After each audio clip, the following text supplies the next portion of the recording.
All right, welcome in, new nation, who dis? Today we're going to look at George Washington and the impacts he had as our first president of the United States. After the American Revolution, the United States had many issues to contend with, even worse ones than my love life.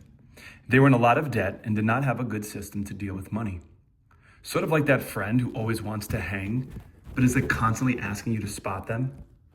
In addition, the nation had to contend with settler and native violence in the West, as well as the fear of European powers that could attempt to capture the former colonies. When Washington was unanimously chosen as the first president, he created a cabinet, or a group of advisors, to help run the newly found nation.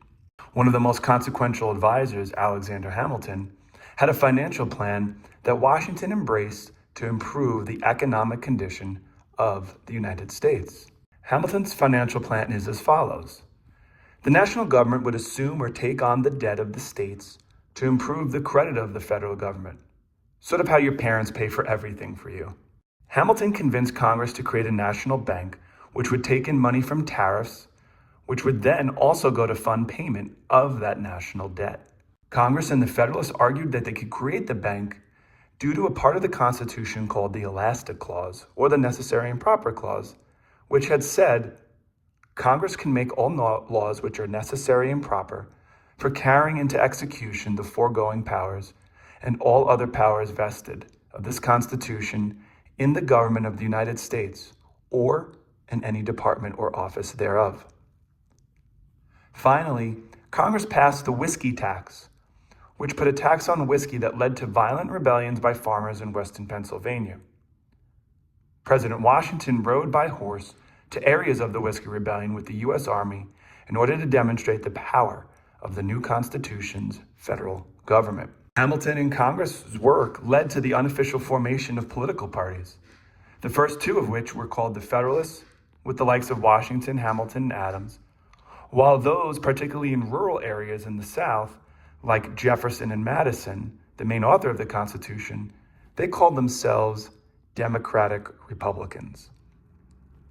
Federalists typically supported a loose construction or interpretation of the Constitution, which meant that the government had the ability to expand its authority or power to meet the needs of a changing society.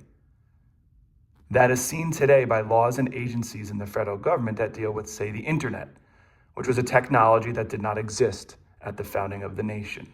Democratic Republicans had a strict construction of the Constitution, which stated that only the powers explicitly or directly written into the Constitution were powers of that federal government. And these folks preferred states to have expanding authority in the lives of Americans rather than the federal government. Foreign policy in the Federalist era was led by Washington's precedents or examples. For example, Washington issued a proclamation of neutrality in 1793, noting that United States neutrality militarily during the wars between France and England. This further entrenched the nation into political camps, as some Americans felt a close alliance with England due to cultural or commercial interests, meaning trade, while others felt a close alliance with France due to their Enlightenment ideals and support for the original 13 colonies' rebellion against England.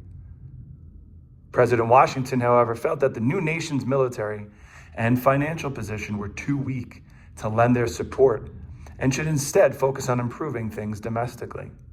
Sort of like when your parents want you to clean up your room at home before you go and venture out with your friends. Washington's farewell address furthered his belief in neutrality by warning future leaders to not become involved in foreign wars. Washington, during his presidency, set another precedent by only running for office twice, thus born the idea that presidents should only serve 2 terms, though that wouldn't be written into law until the 22nd Amendment was ratified in 1951 after FDR was elected 4 times. All right, we got a little bit of review time. Let's take a look at our first question. What problems did Washington face upon taking office as our president? Economic problems. Number 1 is primarily debt. Next question. Why did Washington create a cabinet? To have a group of advisors to help run the nation. Moving on, we have why did Hamilton urge Congress to increase tariffs or taxes on foreign goods? To encourage growth of U.S. manufacturing, help American businesses over foreign business. Next question, why did Americans rebel against the whiskey tax? Many felt it was unfair and that it hurt workers more than the upper class. Why was Washington's use of military during the whiskey tax important, or whiskey rebellion? Why was that important? It demonstrated the power of the federal government, the Army. Remember, the Articles of Confederation were weak. The federal government could not tax and therefore did not have enough money to have a standing army. Next question. Why did the government create the National Bank? And that would be to create a stable economy and pay off its debt so it could borrow money again. Why were some Americans opposed to the National Bank? They were strict constructionists. The power to create a bank wasn't in the Constitution. What was the difference between strict and loose construction? Strict, you could only do what was in the Constitution, whereas a loose interpretation gotten from the Elastic Clause said that you could expand the power of the federal government to meet the needs of society. Next question, why did Washington issue the Proclamation of Neutrality? Answer, to protect the self-interest of the U.S. and the newly won independence. The United States was new or a weak nation. Farewell address. Washington advised the U.S. to stay out of European wars. How come? It was risky. The security of the U.S. was at stake if they became involved in European affairs. What were examples of the unwritten Constitution?